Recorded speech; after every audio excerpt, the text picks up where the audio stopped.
안녕하십니까. 주소망교회 김영민 목사입니다. 아이고, 여튼 연일 더운 날씨 폭염이 계속되고 있습니다. 이럴 때 우리 동역자님들, 방송가정 여러분들 어떻게 지내고 계시는지 참 염려되기도 하고 걱정되기도 하면서 또 은혜 중에 잘 지내고 계시리라 믿기도 하고 있습니다. 여름이 한참인데요. 그래도 이제 여름이 지나가고 있지 않습니까? 하나님께서 또 선선한 바람이 오게 할 가을날을 준비하고 계신 줄로 압니다. 우리 그때까지 좀 지치고 피곤하고 힘들더라도 힘을 내서 이렇게 한 주간을 사셨으면 좋겠습니다. 오늘은 그리스도 중심의 성경 공부 13-2입니다. 13과 그리고 두 번째 시간, 우리가 지난 13-1에서는 느헤미야에 대해서 살펴봤죠. 느헤미야에 대해서 살펴봤습니다. 느헤미야에 대해서 살펴봤다면 오늘은 예수님에 대해서 살펴봅니다. 그래서 그 중심의 키워드는 남은 자들입니다. 남은 자들. 예수님이 어떻게 이 무너진 예루살렘 성전, 무너진 예루살렘 성벽, 이것을 회복하실 것인가. 물론 이제 이 차원이 느헤미야서나 에스라에서 나타난 것처럼 건축적 차원으로 나오는 것이 나왔겠지만 실제 건물을, 근데 예수님은 예루살렘 성전이나 예루살렘 성벽이 이런 건물이 아니다.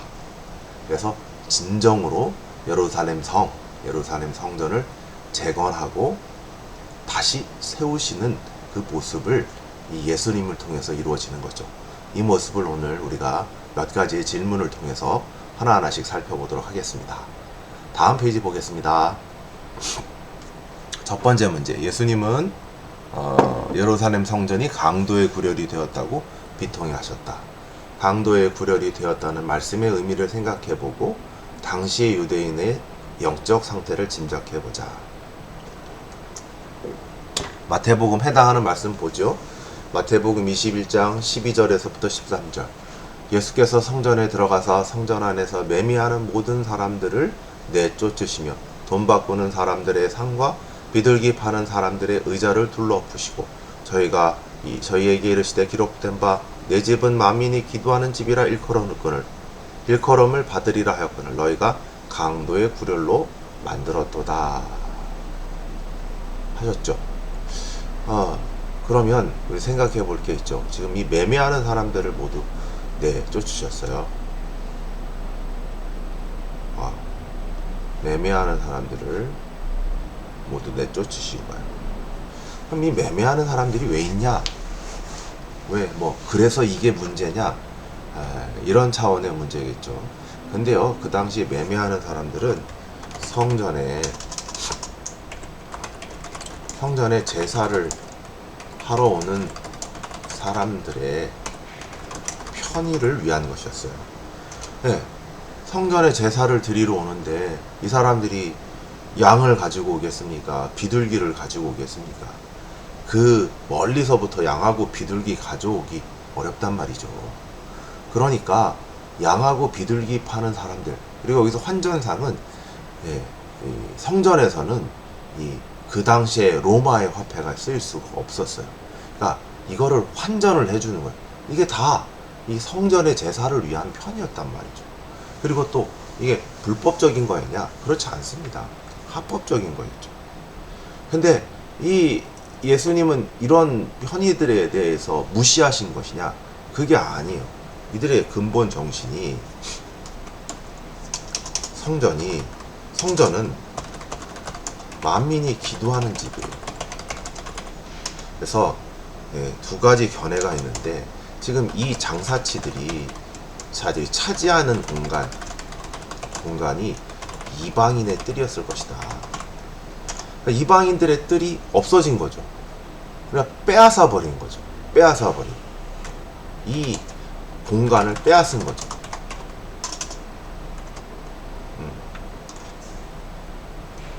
이 공간을 빼앗은 거죠.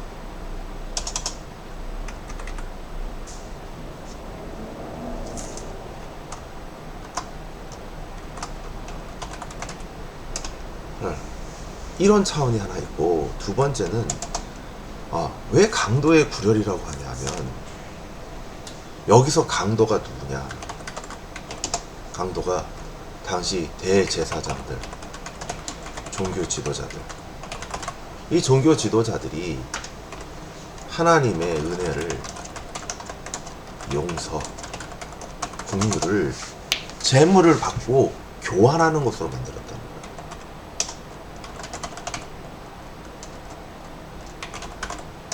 거래하는 것으로 만들었다는 거예요. 이런 의미에서 다음 페이지에 있는 말씀 보면서 또 살펴보도록 하겠습니다. 마가복음 11장 13절에서부터 17절, 21절.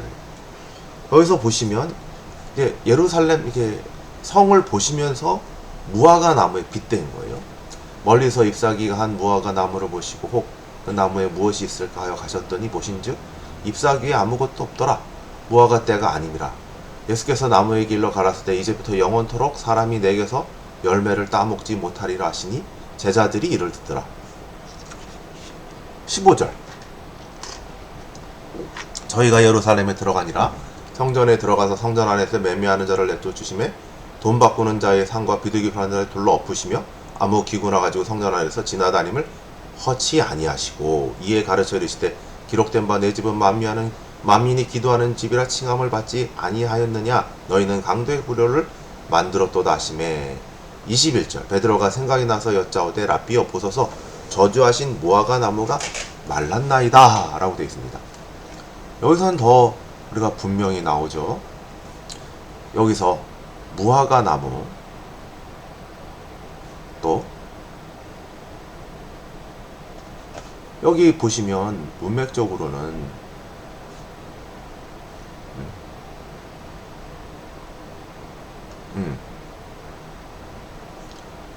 그러니까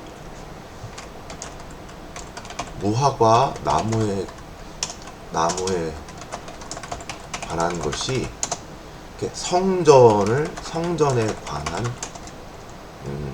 이야기를 둘러싸고 있습니다. 있는 구조죠.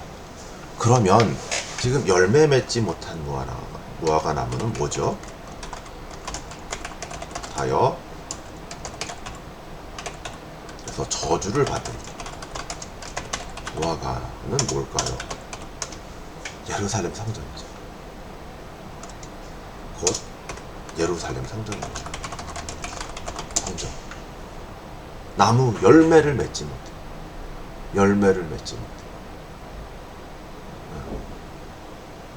이 무화과가 나지. 이 열매가 있어야 되는데 열매를 맺지 못하는. 그러니까 하나님의 은혜가 있고 만민이 기도하는 그런 열매가 있어야 되는데 기도하는 집이 기도가 없게 되는 거예요. 장사치의 구렬이 되는 거예요. 하나님의 은혜가 있어야 되고 하나님의 말씀이 있어야 되는 곳이 전혀 그런 공간이 안 된 거예요. 그게 이 무화과 나무에 열매가 없는 것과 마찬가지. 그리고 또 열매가 없다는 건 라는 것은 합당한 하나님이 보시기에 합당한 뭐라고 할까요? 삶, 선행, 책임 등등등. 그러니까 이런 말도 안 되는 이런 행사가, 그러니까 성전 제사가 이루어지니까 이 백성들에게 하나님의 형상대로 그리스도를 닮아서 가야 되는 그 어떤 것이 있어야 되는데 없는 거예요. 바리새인들 어떤 사람들? 바리새인, 서기관, 대제사장. 항상 나오는 게 이 사람들은 위선의 사람들, 독사의 자식들이죠. 네? 이 사람들은 겉으로만 의로운 사람들이죠. 이런 사람들에게 무슨 열매가 있겠습니까? 그리고 이런 사람들은 어떤 사람들이냐면 예수님을 부인하죠. 거절하는 사람들이죠. 이런 모습을 보여주고 있다라는 것이죠. 두 번째 질문으로 넘어가 보도록 하겠습니다. 두 번째 문제, 헤롯이 짓고 있는 예루살렘 성전을 허물라고 하셨다. 그리고 3일 만에 그것을 짓겠다고 말씀하신다. 요한 사도는 그것이 예수님의 몸을 가리키는 것이라고 말씀하는데, 이는 십자가의 죽음과 부활로 세워지는 하나님의 전을 의미한다. 바울 사도는 성도 개인의 몸이 성전이라고 거하시는 성전이며 교회 공동체가 함께 지어져가는 성전이라고 가르친다. 사도행전에서는 성도들이 성령을 받고 예수 그리스도의 복음이 땅끝까지 전파되는 걸 보여주고 있다. 이를 통하여 예수님이 세우시는 성전과 옛 성전을 비교해보자 라고 말씀을 하고 있습니다. 비교해보죠. 첫 번째, 요한복음의 맥락이에요. 요한복음의 맥락은 헤롯 성전인데 예수님의 몸입니다. 헤롯 성전을 허물라고 하시죠. 근데 내가 3일 만에 짓겠다는 거야. 여기서 허물라고 하는 것은 성전이죠. 성전을 허물라. 헤롯 성전은 지금 당시 70년이 넘게 지어지고 있습니다. 70년 넘게 지어졌던 건물이고 38년째 지어지고 있었습니다. 근데 이거를 허물라고 합니다. 네.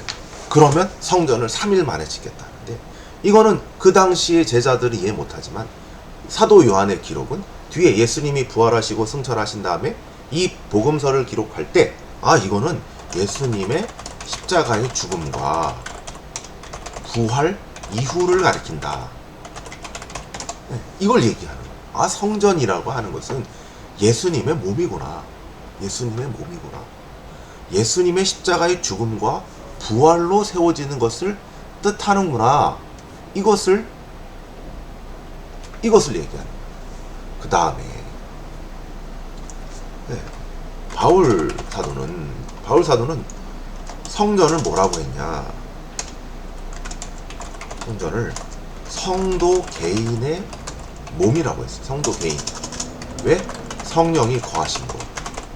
그리고 또 성전은 뭐라고 했냐? 교회. 함께 지어져 가는 교회라고 했습니다. 네, 바울 사도는 성령이 하나님이 계신 곳이 성전이잖아요. 그러면 이 예수 그리스도를 믿을 때 성령이 우리 안에 오시잖아요. 그리고 내주하시잖아요. 그러면 우리의 영혼이, 우리의 마음과 우리의 모든 것이 뭐가 되냐면 성전이 됩니다.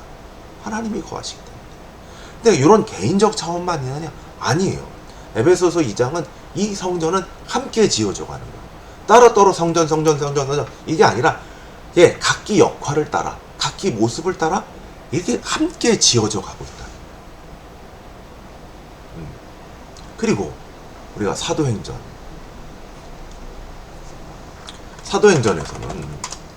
땅끝까지 복음이 전파되는 것을 보여줍니다. 이것을 통해 성전이 이제 더 넓게 확장되는 거죠. 단지 예루살렘의 유대인들만의 성전이 아니라 모든 백성들, 모든 열방과 민족이 하나님의 성전으로 지어져 가고 있는 것을 보여주는 겁니다. 이것이 옛 성전과 비교되고 있는 것이죠. 다음 문제 보도록 하겠습니다. 3번, 요한복음 17장에 십자가에 달리기 전 예수님의 기도가 나와 있다.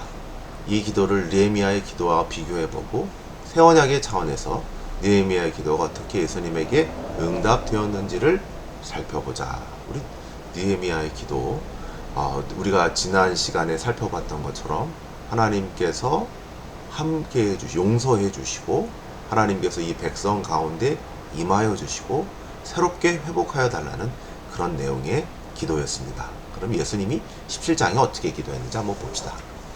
기도문을 요약했어요. 다 쓸 수가 없어가지고. 그러면 정황을 보면 첫 번째, 예수님이 십자가의 고난을 앞둔 시점에서 기도하는 겁니다. 어떻게 기도하면 자신이 아버지의 뜻을 이루어 아버지를 영화롭게 했으니 이제는 아버지께서 창세전에 가셨던 영광으로 자신을 영화롭게 하기를 구하고 있습니다. 근데 요 영광이 중요해요. 영광이 중요한데,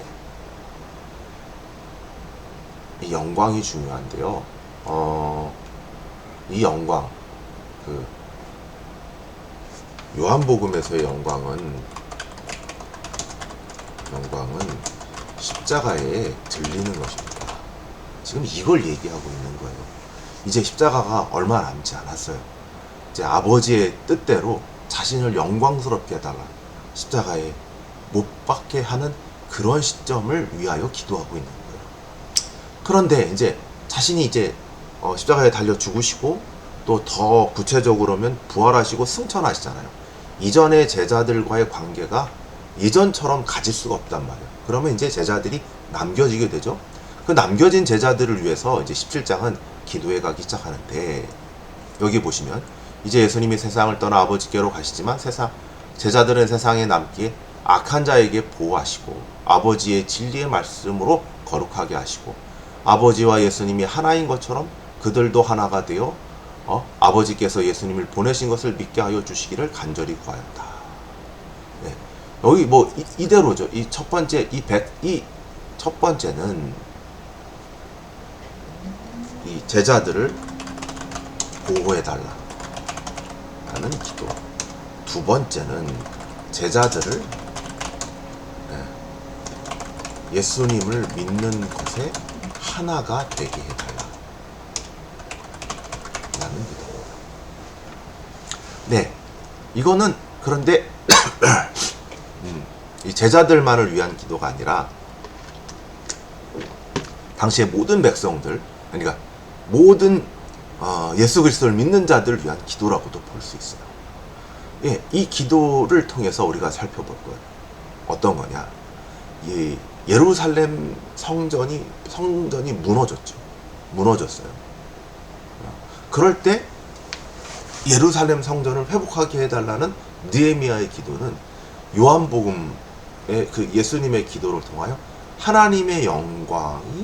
하나님께서 영광 받으셨고 예수 그리스도를 영화롭게 하여 주셔서 십자가에 달려 죽고 부활하시어 예루살렘 성에 진정한 회복이 있게 해달라는 기도였던 것이죠. 두 번째는 이 백성들을 위한 거죠. 백성들을 위한 것. 그래서 이 백성들을 끝까지 지켜주시고 제자들을 끝까지 지켜주시고 예수님을 믿는 것에 하나가 되게 해달라는 기도. 이 기도를 통하여 지켜지게 된 것이죠. 어떤 것이? 이 백성들, 이 성의 회복과 백성들의 회복, 그리고 그 백성들이 언약 공동체로서 살아가는 것. 하나님의 은혜 가운데 보호하십니다. 하나님의 은혜 가운데 하나님이 보내신 예수 그리스도를 믿는 것에 하나가 되는 것. 이것이 예수님의 기도이면서 동시에 느헤미야가 말했던 그 기도의 응답이라고 할 수 있습니다. 다음 페이지 한번 보겠습니다. 네 번째 문제입니다. 느헤미야의 예루살렘 성의 회복은 예수님이 세우신 새 이스라엘 곧 교회 공동체로 이어졌다. 교회 공동체와 성도들은 성령 하나님이 거하시는 성전이다. 교회 공동체인 요한계시록이 새 예루살렘이라고 상징되어 말씀한다. 요한계시록의 말씀을 통해서 교회 공동체의 거룩해진 모습을 살펴보고 우리 교회 공동체가 이렇게 하나님의 공동체가 되어감에 대해서 묵상해보자 라는 겁니다. 여기서 포인트는 요한계시록이죠. 요한계시록은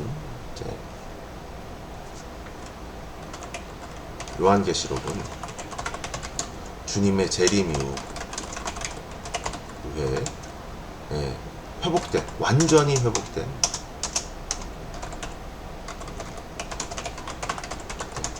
거룩하게 된 교회 공동체, 그리고 그것을 새 예루살렘이라고 표현합니다. 그러니까 지금 이 질문은 묵상 질문이에요. 적용 질문이고 묵상 질문이고, 과연 우리가 나아가야 될 바가 최종적 목표가 어디냐? 바로 이 요한계시록에 나타나 있는 이 거룩하고 완전하게 회복된 교회 공동체인데, 이 모습을 통해서 우리가 저기까지 이르러야 된다. 하나님이 우리를 여기까지 인도하실 것이라는 것을 살펴보자는 거죠. 말씀 한번 보겠습니다. 계시록 21장 2절 4절 22절. 보라, 또 내가 봄에 거룩한 성 새 예루살렘이 하나님께로부터 하늘에서 내려오니 그 예비한 것이 신부가 남편을 위하여 단장한 것 같더라. 정말 정결하고 아름답고 그런 거죠. 또 내가 들으니 보좌에서 큰 음성이 나서 보라, 하나님의 장막에 사람들과 함께 있음에 하나님이 저희와 함께 거하시리니 저희는 하나님의 백성이 되고 하나님은 친히 저희와 함께 계셔서 그 모든 눈물을 눈에서 씻기심에 다시는 사망이 없고 애통하는 것이나 곡하는 것이나 아픈 것이 다시 있지 아니리니 처음 것들은 다 지나갔음이로라. 성 안에서 성전을 내가 보지 못하였으니 이는 주 하나님이 곧 전능하신 이와 어린 양이 그 성전이라. 여기서 성전이 없다라는 거예요. 왜 성전이 없냐? 하나님과 어린 양이 성전이시니까. 성전이라는 다른 부속 기관과 건물이 필요가 없는 거죠. 필요가 없는 거죠. 그러니까 이 놀라운 영광을 나타내 주는 거예요. 놀라운 영광. 가장 아름다운 거고 하나님의 거하심. 그리고 슬픔과 고통과 애통이 없는 거. 하나님이 함께 하심. 그 모습을 요한계시록 21장 2절 4절이 말하고 있고요. 다음 페이지 보겠습니다. 마지막이에요. 요한계시록 22장 1절에서부터 5절. 또 수정같이 맑은 생명수의 강이 내게 보이니 하나님과 및 어린 양의 보좌로부터 나서. 네, 이 이미지는 뭐하고 같을까요? 이거 에스겔의 성전의 환상에서 보면 생명수가 흐르죠. 그래서 생수의 강을 이룹니다. 이 모습과 비슷한 거죠. 길 가운데로 흐르더라. 광 좌우에 생명나무가 있어 12실과를 맺히되 달마다 그 실과를 맺히고 그 잎사귀들은 만국을 소송하기 위해 있더라. 다시 저주가 없으며 하나님과 그 어린 양의 보좌가 그 가운데 있으니 그의 종들이 그를 섬기며 그의 얼굴을 볼 터이요 그의 이름도 그의 이마에 있으리라. 다시는 밤이 없겠고 등불과 햇빛이 쓸데없으니 이는 주 하나님이 저희에게 비추심이라. 저희가 세세토록 왕노릇 하리로다. 영광된 모습이죠. 영광된 모습. 네. 뭐 이거 이상이 없을 것 같아요. 뭘 더 덧붙이기가 그래요. 우리 교회 공동체가, 그리고 우리 방송 가족님들의 우리 교회 공동체가 이런 영광 가운데 있는 것입니다. 이것과 밀접하게 관련이 있고, 사실 본질적으로는 지금의 역사도 이런 환상과 이 계시록을 통해 본 하나님의 영광스러움이 지금 우리 교회 가운데서도, 각 공동체의 교회 가운데서도 있는 것입니다. 그것을 향하여 성령께서는 우리를 인내케 하실 것이고, 또 인내 중에도 단련시키시고, 또 훈련시키시고, 그리고 또 열매 맺게 하실 줄로 믿습니다. 그 가운데 하나님을 더 알게 하시고 하나님의 은혜와 평강이 넘치게 할 줄로 믿습니다. 네, 오늘은 여기까지 하겠습니다. 더운 날씨에 건강 주의하시고 또 다음 시간에 뵙겠습니다. 감사합니다.